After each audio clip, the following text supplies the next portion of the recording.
Pierakstumi no manas ieceras tā nevar izlaikt. Tur nav zināmi neapgrūtinājumi, ne tie nosacījumi, kas ir jāievēro. Tur nekā nav zināms, tā tikai mana iecera. Tas nav nekas vairāk. Nu jā, bet tieši pie šādiem gadījumiem pašvaldība nesaskanot projektu. Jā, ko es gribu vērst uzmanību? Nav paredzēts, ka pašvaldība šādos gadījumos var atteikt. Ja viņa atsaka, tā parunājam par saskaņošanu vai par apstiprināšanu. Ir viena būtiska nianse. Zemes ierīcības projekts ar pašvaldību nav jāsaskaņo. Dažkārt pašvaldība pieprasa, arī Kurzemē tāda pašvaldība pieprasa pirms Skicas stadijas. Jā, saskaņošanu. Pašvaldība šobrīd noteikumi neparedz, ka pašvaldībai ir tiesības pieprasīt saskaņošanu. Kāpēc? Ja viņai ir tiesības norādīt iestādes, ar kurām jāsaskaņo, bet nevis sevi.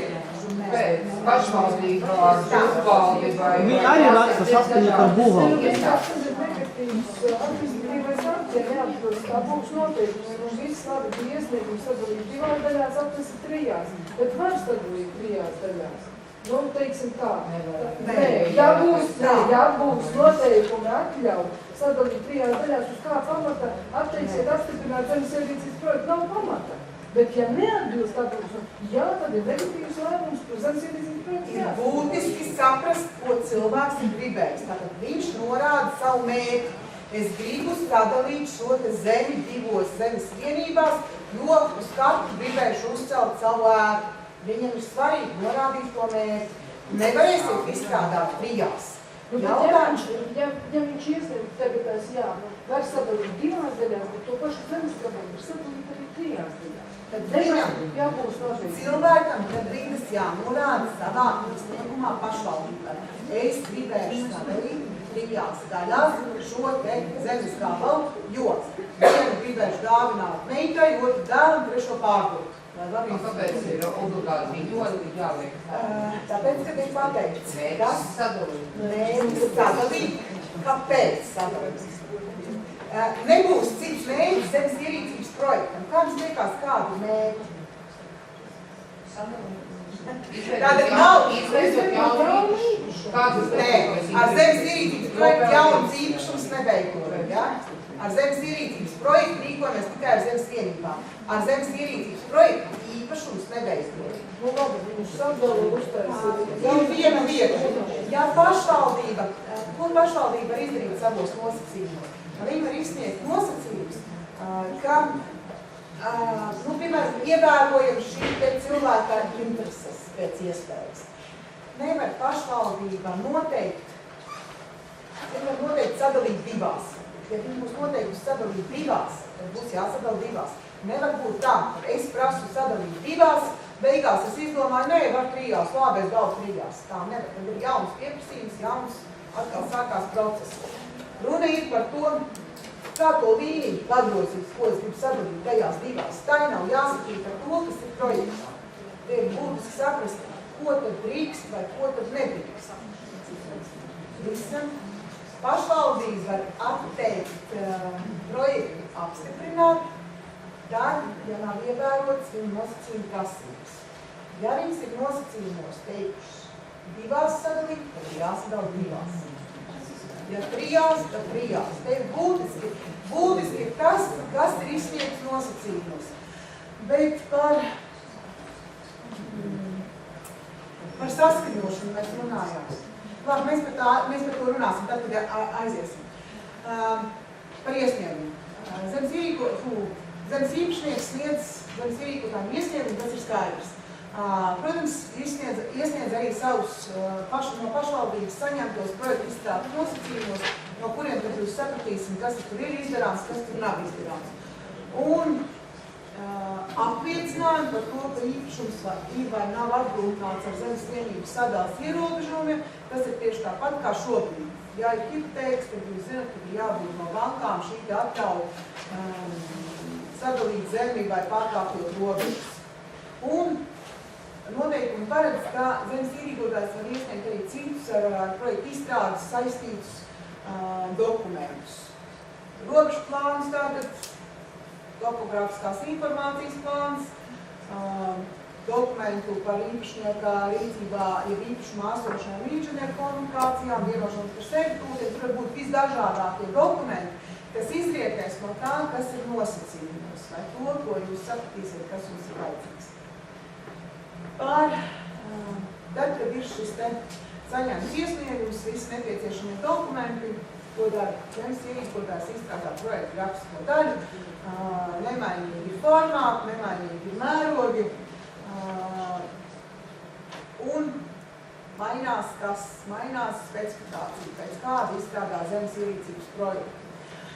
Mēs esam izstrādājuši šo resursu datu, gan tikai mikrostacijas programmatūrai, Valzemes dienas mājaslapā viņi ir pieejami, un ir pateikti tādi lietiņu noteikumos, mēs neesam likuši visus atzīmējumus iekšā.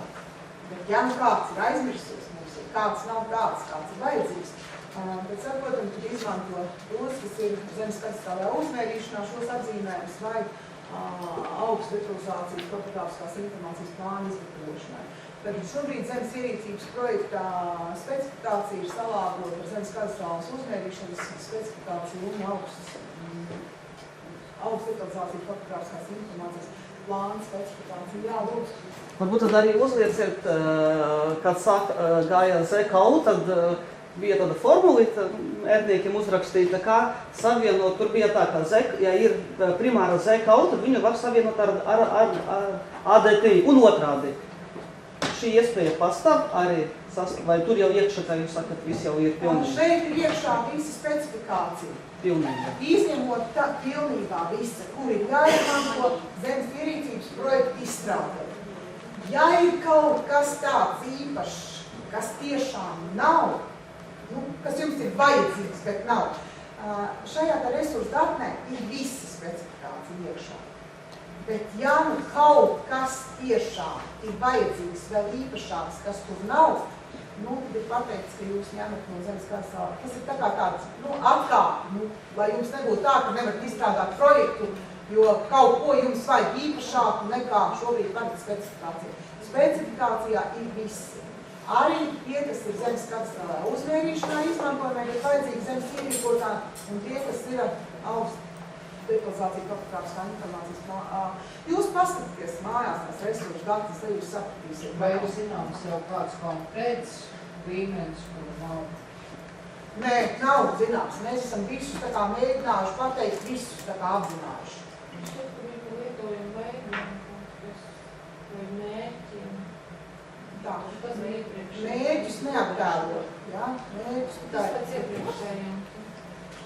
Tur bija paredzēts, ka ja vajadzīgs, ja to ierosinājis īpašnieks, tad var norādīt tos mērķus, un mūsu gadījumā mums vajadzēja līnijas nebija, bet arī bija patjautās izmantošanas.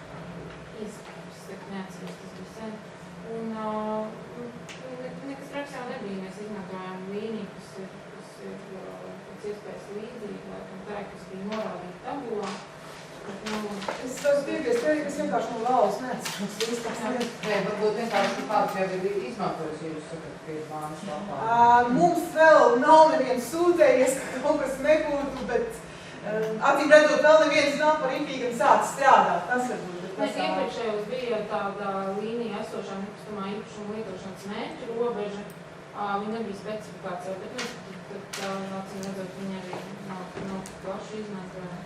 Man bija jautājums, gan vai arī AutoCAD vidē ir plānots atjaunot to specifikāciju? Šobrīd nav plānots. Šobrīd nav. Kāpēc? Tāpēc, ka zem dienas nav šīs programmatūras, mums drusku ir problēmas, lai mēs viņu izstrādāt, jo mums nav programmatūras, uz ko viņu izstrādāt. Iespējams, ka mēs par to padomāsim, bet šobrīd nav. Mēs izmantojam veco, cik tas iespējams. Tiem, kuri izmanto AutoCAD, nāksies kaut ko domāt pašiem pasūtīt, es nezinu. Mums vienkārši nav tās programmatūras tādas. Bet mēs par to domājam. Mēs domājam, es nevaru jums apsolīt. Par par grafisko pamatu. Mēs jau runājām, tikai tādu rezumē uztaisīšu. Tāda pašvaldība ir tā, kura projekta izstrādes nosacījumos norāda šo te kartogrāfisko pamatu. Un, protams, par to, vai izstrādājums uz augstu detalizācijas plānu pamats vai ne. Par projekta grafiskajā daļā norādāmo informāciju. Noteikumos šobrīd noteikti stingri, kas ir tā kā jānorāda vienmēr projekta grafiskajā daļā un kas ir īpašos gadījumos. Un te ir ļoti svarīgi šīs normas gan pašvaldībām atcerēties būs, tad, kad viņas izvērtē šo te projektu, un arī zemes ierīkotāji. Tad, ko vienmēr koordinātas sistēmas, projektā visi tie, kas ir gaišie, ir tie paši, kas bija no iepriekšējiem noteikumiem. Nekas jauns nav. Jauns ir tumšāki iekrāsotajos laukumos ieliktā informācija. Un pirmkārt, kas tas ir? Projekta grafiskajā daļā norāda projektēto zemes vienību kadastra apzīmējumus. Projekta grafiskajā daļā norāda piekļūšanas iespējas katrai projektētai zemes vienībai. Attiecībā uz piekļūšanas iespējām šī prasība tagad bija arī iepriekšzemes ierīcības noteikumos. Šobrīd tā ir uzsvērtāk daudz vairāk un daudz vairāk aprakstām. Kā un kāpēc mēs par to runāsim? Un par katru no šiem pavērtiem laukumiem mēs runāsim īpašāk. Vienmēr ir jānorāda tabula, tāpat kā šobrīd ar esošajām zemes vienībām un zemes vienību raksturošiem datu lielumiem ar projektētājām zemes vienībām un raksturošiem lielumiem norādot kadastra apzīmējumus jaunos. Tad ir jauna tabula jāizveido par projektu saskaņojumiem. Runāsim, kas tā ir un kāpēc viņa ir vajadzīga. Un rakstlaukums, tas nav nekas jauns, bet drusku mainās rakslaukumā norādāmās informācijas apjomos. Visi šie rādītāji ir saistīti ar to, ka es jau sākumā teicu, zemes ierīcības projekti izstrādā tikai un vienīgi elektroniski. Un tad sākās tie nosacījumi, kuri jāievēro, un tālāk seko dažādi daudz. Platības cits zemes lietojums, atrašanās vieta un platība. Norāda tad, ja projektā netiek iekļauta platība cits zemes lietojums. Koordinātu tīklu, krustpunkts, koordinātu tīklu, koordinācijas, ja projekti izstrādā instrumentālu uzmērībai zemes vienībai. Būs kontūrs un citus situācijas elementus, tad, ja tie ietekmē projekta risinājumu.